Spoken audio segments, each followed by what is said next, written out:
Isang mabiyayang hapon pong muli sa inyong lahat ng minamahal na kapatid. Una po sa lahat, purihin at pasalamatan po natin ang ating Diyos na makapangyarihan sa lahat na may likha ng lahat ng mga bagay na nakikita at di nakikita sampuna po ng ating mga tinapanasa.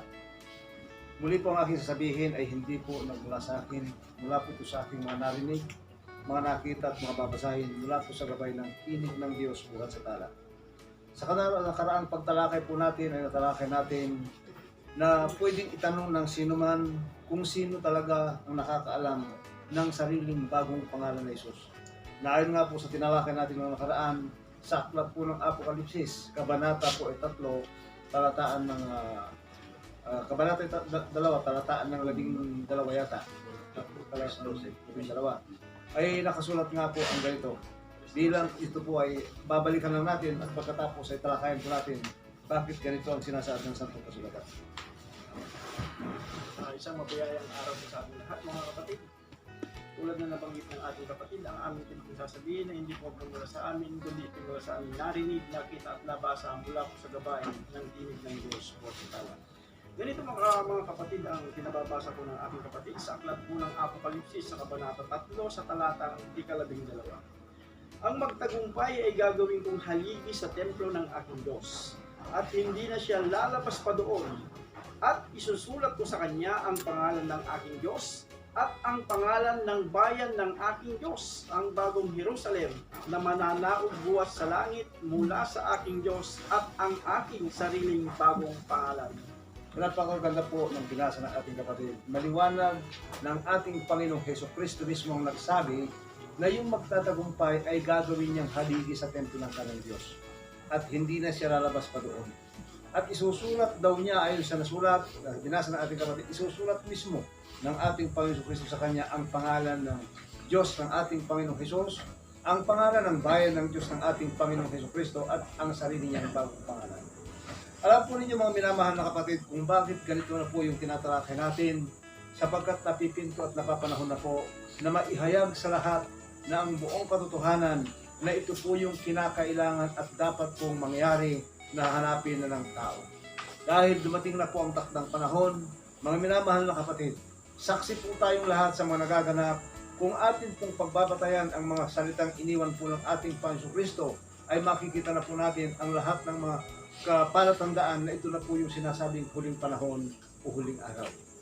Katulad nga po nung nagtanong ang mga alagad sa ating Panginoong Kristo, ayon po sa aklat ng Mateo, na sinabi at tinanong ng mga alagad, ano yung palatandaan ng kapanahunan ng kanyang pagbabalik at ng tinatawag na wakas ng panahon.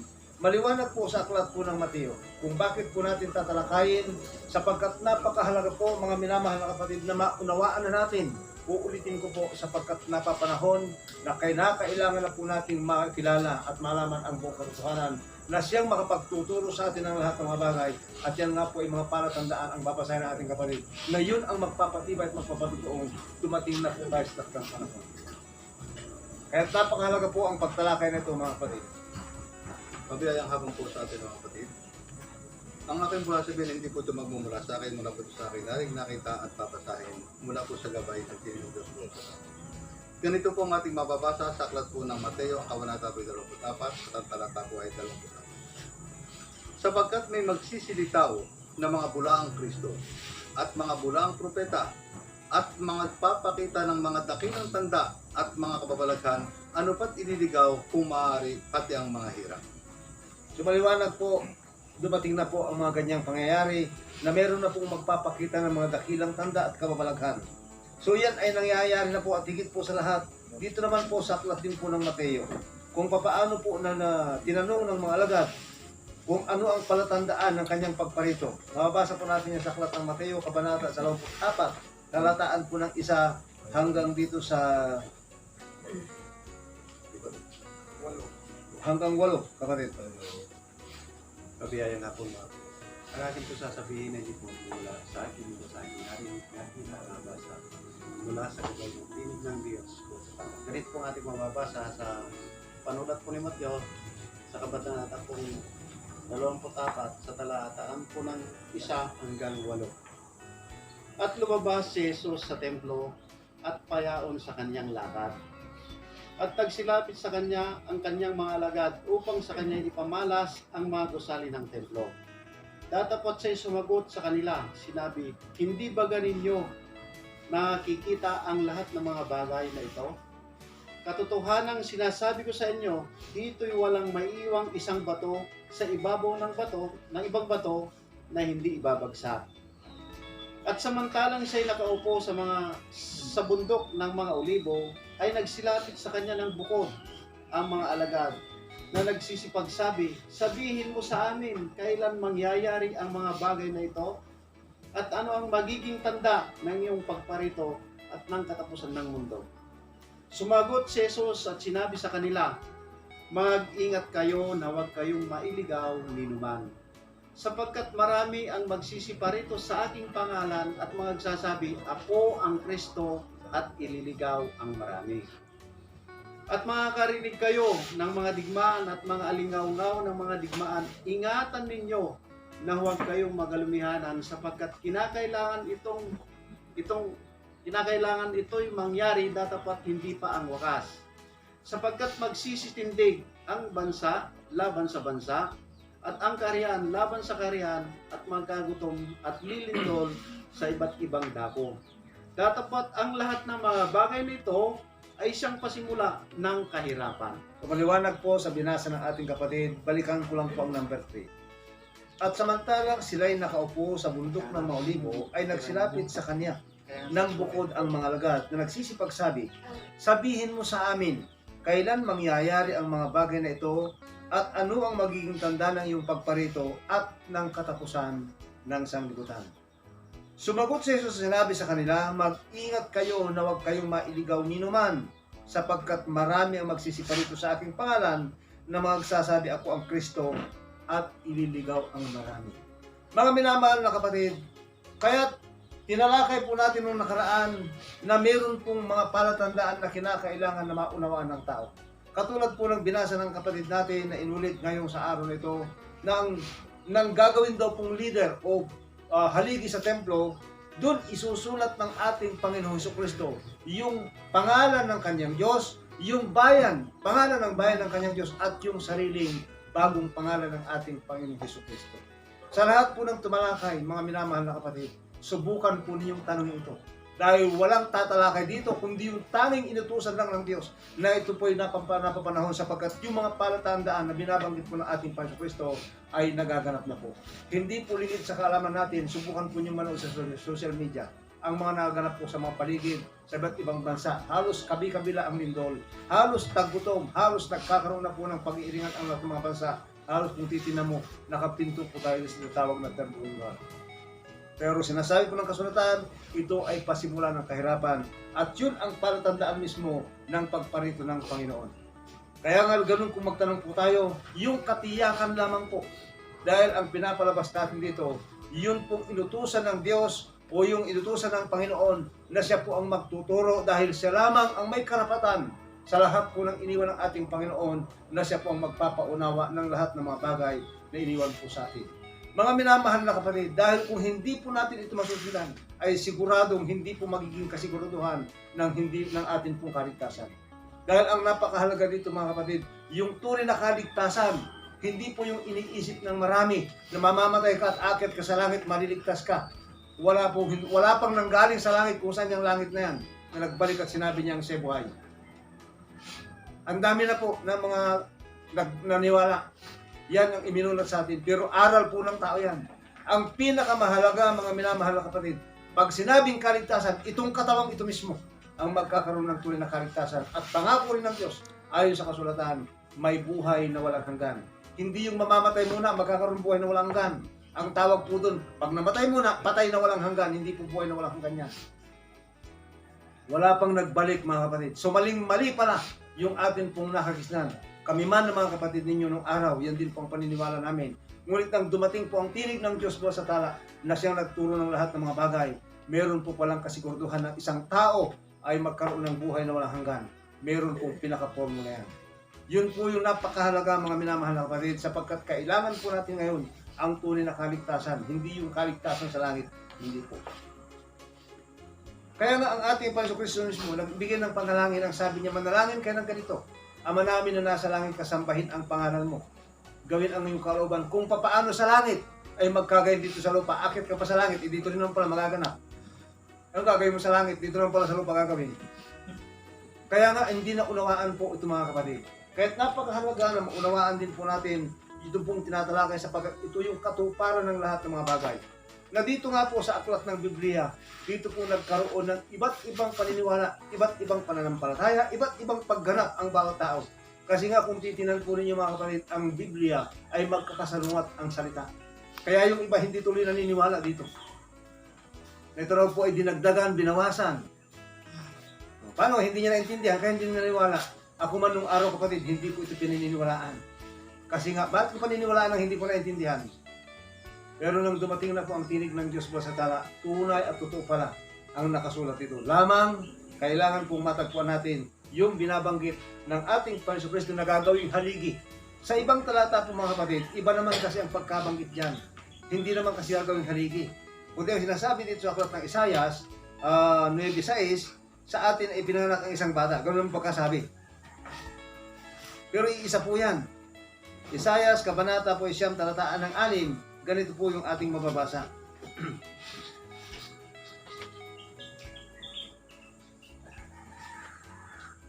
Mabiyayang hapon po sa inyong lahat mga kapatid. Ang aking sasabihin pinagmumula sa akin, mula sa aking narinig, nakita at nabasa mula sa gabay ng tinig ng Diyos buhat sa tala. Ganito pong mababasa po sa panulat po ni Apostol Propeta Isaias, kabanata siyam, talata 6. Sapagkat sa atin ay ipinanganak ang isang bata, sa atin ay ibinigay ang isang anak na lalaki, at ang pamamahala ay maatang sa kanyang balikat, at ang kanyang pangalan ay tatawagin kamangha-mangha, tagapayo, makapangyarihan Diyos, walang hanggang Ama, Pangulo ng kapayapaan. Tinan po niyo iba naman yung pagkasabi dito. Sa atin daw ipinanganak ang isang bata. Hindi sa kanila, sa atin ngayon.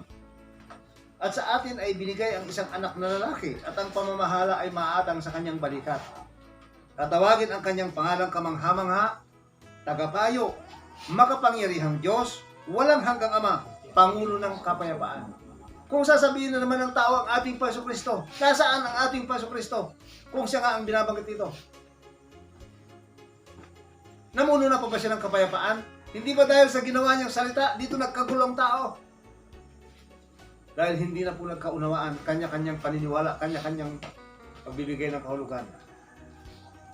Kaya nga ang ating Panginoon mismo, ang ating Panginoong Hesus Kristo mismo, anong sinasabi niya sa aklat po ng Juan? Na siya magsusubo ng mga alim. Maliwanag yun. Ito dito. Sa mga alim na binabanggit po niya, aklat po ng Juan, kabanata po ay 14, talataan ng 26. Maliwanag yan. Mabiyayang hapon po sa ating lahat mga kapatid. Muli ang sasabihin ko, hindi magmumula sa akin, mula sa narinig na kita at babasahin, mula sa gabay ng tinig ng Diyos buhat sa tala. Dito po sa pinababasa ng ating kapatid sa aklat po ni Juan sa kabanata ng 6, ay 14, talataang 26. Datapot ang mga aliw sa makatuwid bagay ang Espiritu Santo, na susuguin ng Ama sa aking pangalan. Siya ang magtuturo sa inyo ng lahat ng mga bagay at magpapalaala ng lahat na sa inyo'y aking So sinabi. maliwanag po yung sinasabi ng ating Panginoon Kristo na ang Panginoon mismo, na ang ating Panginoon mismo magsusugo ng mga alim. Tinawag naman niya ngayon na Espiritu Santo. Paano nga namang hindi malilito ang tao? Dito sa lumang tipan, isang bata ang isusuko. No? Bibigay sa atin. Dito ngayon, ang tawag niya mga aliw. Tinagurian pa niyang Espiritu Santo.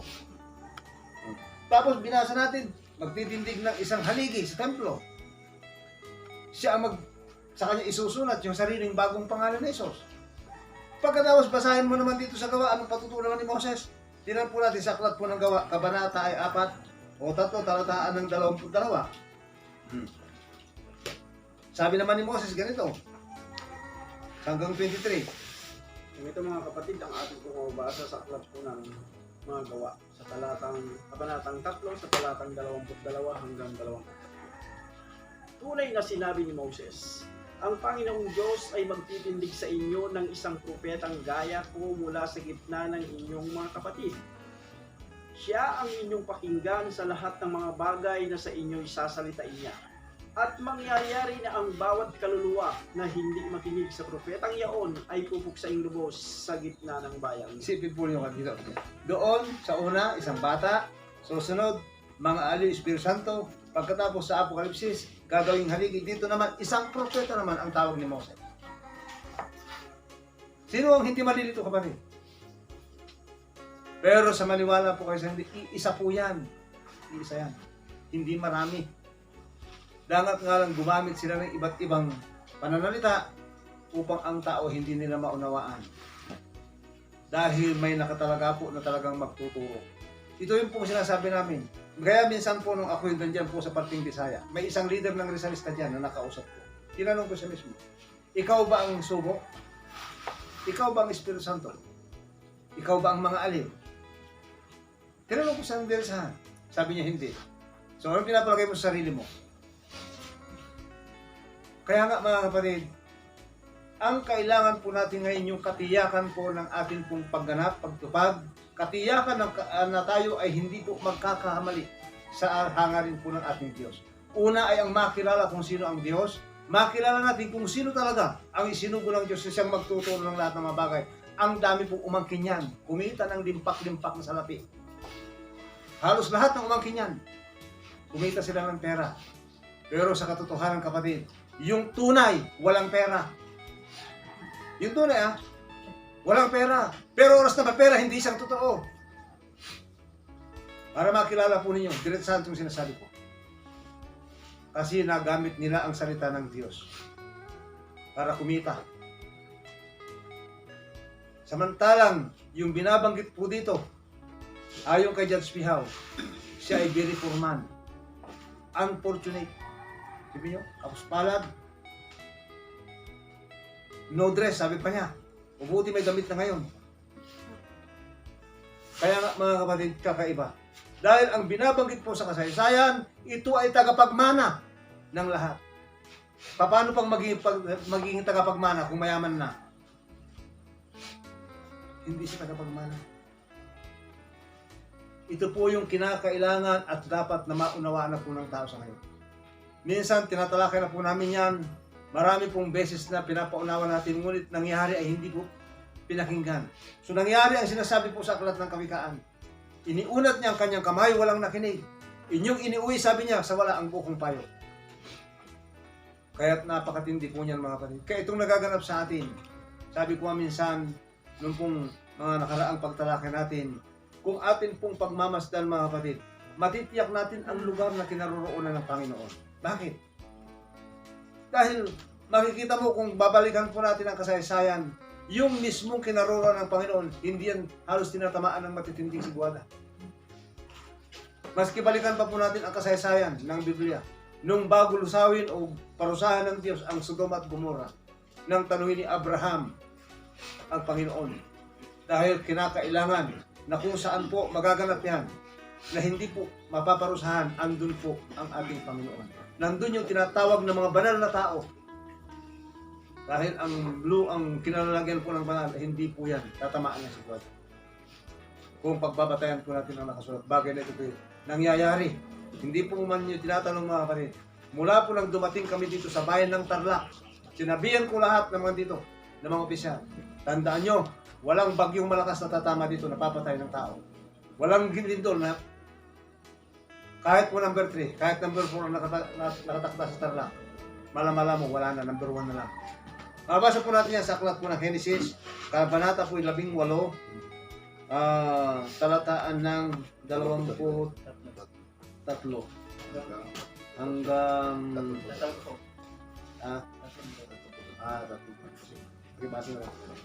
Muli po nga kaya sabihin na hindi po ito magmumula sa akin, mula po sa akin, babasahin muna po sa gabay ng tinig ng Diyos buwas na ito. Ganito po ang ating mababasa sa aklat po ng Genesis, ang kabanata po 18 at ang talata po 23 hanggang 33. At lumapit si Abraham at nagsabi, ang mga banal ba ay iyong lilipunin kasama ng masasama? Kung sakaling may 50 banal sa loob ng bayan, lilipulin mo ba at di mo patatawarin ang dakong yaon alang-alang sa 50 banal na nasa loob ni yaon? Malayo nawa ang sa iyo ang paggawa ng ganito, na ang banal ay iyong patayin kasama ng masama, ano pat ang banal ay mapara sa masama. Malayo nawa ito sa iyo. Di ba gagawa ng matuwid ang hukom ang buong lupa? At sinabi ng Panginoon, kung makasumpong ako sa Sodoma ng 50 banal sa loob ng bayan, patatawarin ko ang buong dakong iyon alang-alang sa kanila. At sumagot si Abraham at nagsabi, narito, ngayoy nangahas akong magsalita sa Panginoon, akong alabok at abulamang. Kung sakaling magkukulang ng 5 sa 50 banal, lilipulin mo ba dahil sa 5 kulang ng buong bayan? At sinabi niya, hindi ko lilipulin kung makasumpong ako roon ng 45. At siya'y muling nagsalita pa sa kanya at nagsabi, marahil ay may masusumpong ang 40, at sinabi niya, hindi ko gagawin alang-alang sa 40. At sinabi niya, huwag magalit ang Panginoon, at ako'y magsasalita kung sakaling may masumpuan doong 30. At sinabi niya, hindi ko gagawin kung makasumpong ako ng 30. At kanyang sinabi, narito ngayon, ako'y nangahas na magsalita sa Panginoon. Kung sakaling may masusumpungan doon, 20. At sinabi niya, hindi ko lilipulin alang-alang sa 20. At sinabi niya, huwag magalit ang Panginoon at magsasalita na lamang akong minsan. At kung sakaling may masusumpungan doon, 10. At sinabi niya, hindi ko lilipulin alang-alang sa 10. At ang Panginoon ay nagpatuloy pagkatapos na makipag-usap kay Abraham. At si Abraham ay nagbalik sa kanyang dapit. So maliwanag po sa sinalaysay dito na kung mayroong banal sa isang lugar ay hindi parurusahan ng Panginoon. At maliwanag naman po sa saklat ng Biblia na mayroong talagang magpapaging banal.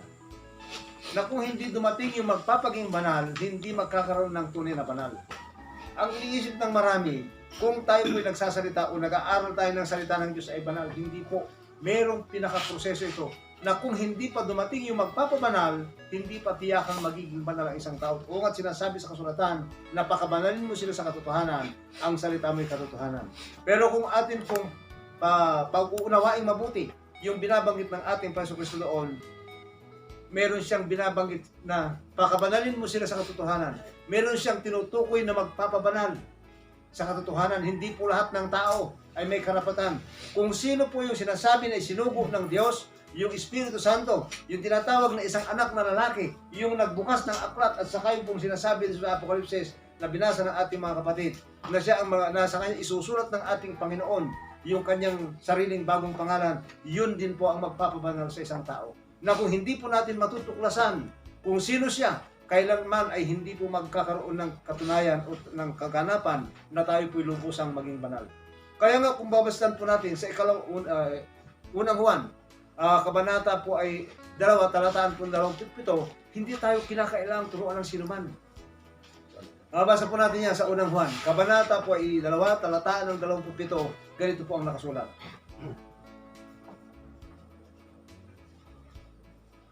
Muli nga aking sasabihin niya, hindi po magmumula sa akin narinig, nakita, nabasa mo sa gawin ng tulad ng Diyos ko. Ganito po ating mababasa sa unang Juan, kabanata 2, talataan 27. At tungkol sa inyo, ang pagkapahid na sa kanya'y inyong tinanggap ay nananahan sa inyo at hindi ninyo kailangan kayo turuan ng sinuman. Ngunit kung paanong kayo tinuturuan ng kanyang pahid tungkol sa lahat ng mga bagay at siyang totoo at hindi kasinungalingan at kung paanong kayo tinuruan nito ay gayon kayong nananahan sa kanya. Isipin po niyo, sabi niya, hindi kayo kinakailangang turuan ng sinuman. Siya mismo ang magtuturo. Kaya ang unang hakbang ng mananampalataya, hanapin muna ang kanyang kaharian.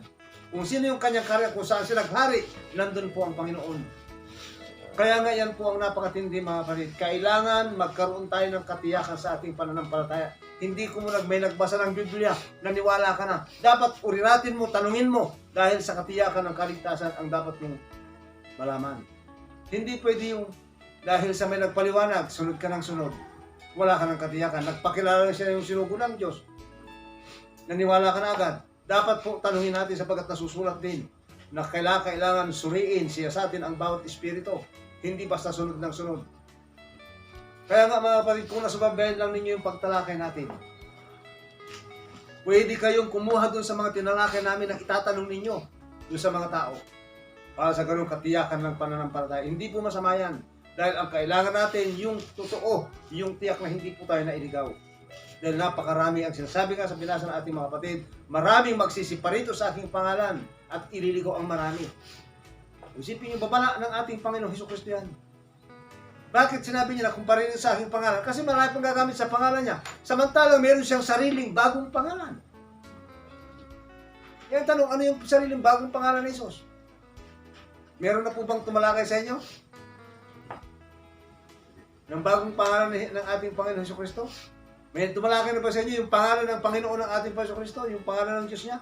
Pangalan ng bayan ng Diyos ng ating Panginoon. Meron na bang tumalakay niyan? At anong katiyakan na yung sinabi nila na yung totoo?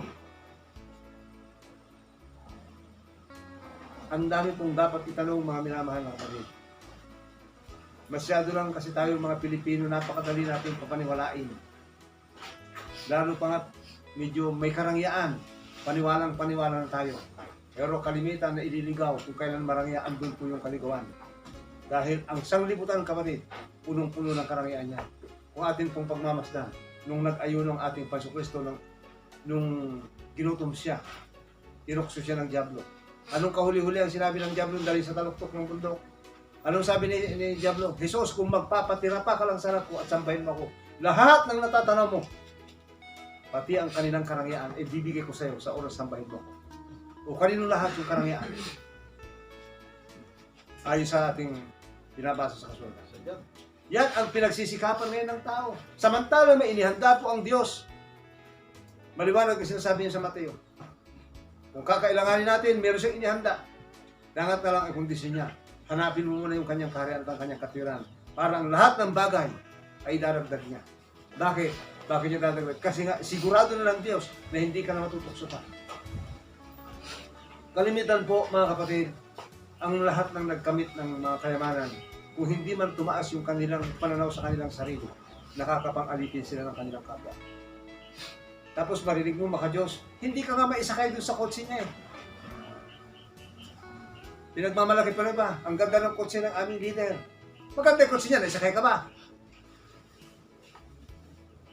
Kung babatayan po natin ang binabanggit ng ating Panginoon, ibigin mo ang iyong kapwa kagaya ng pag-ibig mo sa iyong sarili. Kailan kayo inibig ng inyong mga leader? Sarap ang buhay niya, pero kayo naghihirap. Yan ang totoo niyan. Ginigising ko kayo mga kapatid, lalo-lalo na kayo mga kapatid kong Pilipino. Totoo itong sinasabi ko. Kahit ang oras, pwede niyo akong patawag. Tawagan niyo ako, sige mag-usap tayo. Malaon ng panahon. Dapat tayong gumising sa katotohanan sapagkat napapanahon ng mga kapatid. At ito nga, ang dahilan po kung bakit kami nagpapahayag. Dahil mayroong isang dibino gobyerno na nakaamba na ito pang magaganap. Ito yung kailangan nating lahat. Tamang ating Pangulo na kung hindi mabago ang lahat, hindi magbabago. Sa pamamagitan po ng grasya ng Diyos. Ang isang dibino gobyerno na inihanda na malaon na, ito ang babago ng lahat. Nga lang mga kapatid, magkaiba ito sa iniisip ng tao. Sa dibino gobyerno, hindi ang tao ang boboto na para manungkulan isang tao. Panginoon mismo ang pipili ng taong manunungkulan sapagkat siya lamang ang nakakaalam ng saloobin, damdamin at kakayanan ng bawat nilalang. Hindi po tao. Tayo pili ng pili. Itutok natin, magnanakaw pala. Hindi po ba? Kasi hindi natin talos yung kalooban ng tao. Pero kung ang Panginoon mismo ang pipili, sigurado na hindi po gagawa na hindi tama. Sana mga kapatid, nagising ang ating damdamin. Sabi ko nga, meron po tayong cellphone number dyan. Meron po tayong mga Facebook, pwede po ninyo kaming tanungin, pwede nyo kaming tawagan. Kung gusto nyo magkita tayo, malaya po kayo makakarating dito sa lugar namin. Lahat po inaanyayahan dahil ito po hindi po relihiyon. Hindi po relihiyon itong amin. Baka iniisip nyo, relihiyon na kayong relihiyon yan. Wala po kaming relihiyon. Bagkos ito po, inipon kami ng Diyos upang turuan ng kanyang salita, turuan ng kanyang kalooban. Sana mga kapatid, maunawaan po natin at higit po sa lahat, ipagpatuloy po sana natin ang ating pong panonood, pagsubaybay, hanggang sa matuklasan natin, may isa pala tayo bilang Pilipino, tayo ang tinatawag na pihaw. Pero ibig sabihin ng pihaw, the Philippine Island, Jehovah Alpha Omega. Lahat ng Pilipino, sakop po niyan na tayo ang tagapagmana ng biyaya ng Diyos. Sa inyo pong lahat, maraming pong salamat at mabiyayang hapon po sa ating lahat.